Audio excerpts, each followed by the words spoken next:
আসলে আমি যেটা আমরা প্রত্যক্ষ করছি, আমি তো এখন অলরেডি অনেকদিন হয়েছে ক্যাম্পাসে ছিলাম। মূল সমস্যা হচ্ছে সবগুলো হচ্ছে ব্যক্তিগত প্রবলেম।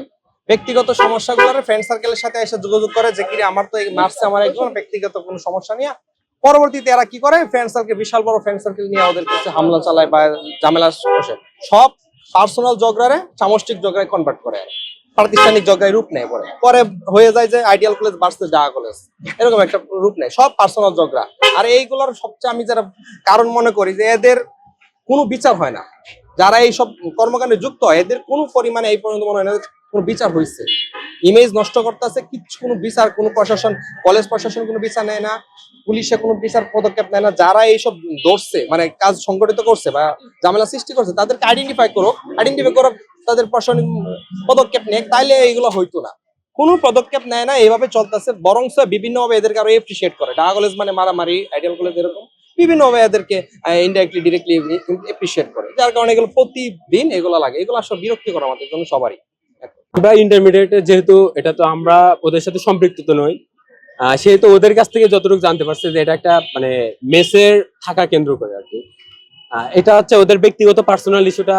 ওরা হচ্ছে যখন ওইটা সার্কেলের ভিতর চলে গেছে, সার্কেলের পরবর্তীতে ওটা বের হয়ে ওটা ক্যাম্পাস কেন্দ্রে নিয়ে আসছে, যতটুকু ওদের থেকে জানতে পারছি। মানে ওরা ওদের স্টুডেন্টরাই মানে ইন্টারমিডিয়েট স্টুডেন্টরা এটা বলছে।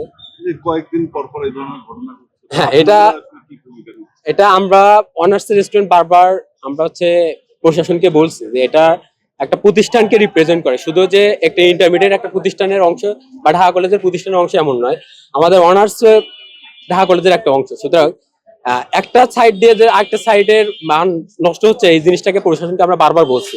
আর প্রশাসন এটা হচ্ছে বারবার এড়িয়ে যায়। এমনকি আমরা ইন্টারমিডিয়েটের যারা ভালো স্টুডেন্ট যারা পড়াশোনা করে এদের কাছ থেকেও জানতে পারছি, তারা বলে যে এটা প্রশাসনের দুর্বলতা। যেমন এটা যখন একটা পার্সোনাল ইস্যু যখন তারা যখন ক্যাম্পাস কেন্দ্রিক নিয়ে আসে, তখন প্রশাসন এটার কোনো স্থায়িত্ব বা কোনো কঠোর ভূমিকা রাখে না, যার কারণে এরা হচ্ছে বারবার এই ঝামেলাটা কয়েকদিন পর পর এরা সাহসের সাথেই করে। এবং যে ঝামেলাটা হয় এই ঝামেলাটা প্রশাসন নর্মালাইজ ভাবে নেয়, যার কারণে এরা বারবার এটা হচ্ছে হিসাব করে। এবং এটা প্রশাসন যদি দৃঢ় পদক্ষেপ নিত, তারা যদি বহিষ্কারের মতন পর্যায়ে যদি ভালোভাবে যেত, তাহলে আজকের আর এই ঝামেলাটা হতো না।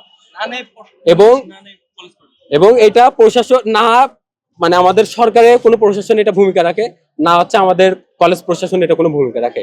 তার কারণ হচ্ছে কলেজ প্রশাসন যখন সরকার প্রশাসনের কাছে কোনো সাহায্য না চায়, তখন তো এমনি প্রশাসন ওইভাবে একটা প্রতিষ্ঠানের উপর দিয়ে সহজে কিছু বলতে পারে না। কারণ একটা প্রতিষ্ঠানের সাথে লেজু করে তারপরে প্রশাসনকে ভূমিকা নিতে হয়, যেহেতু এটা একটা বড় প্রতিষ্ঠান। সেই হিসাব করে আমি মনে করবো যে এটা সবচেয়ে মানে প্রধান যদি দুর্বলতা পয়েন্ট থেকে আমাদের ক্যাম্পাসের এই মানে প্রশাসনের দুর্বলতা।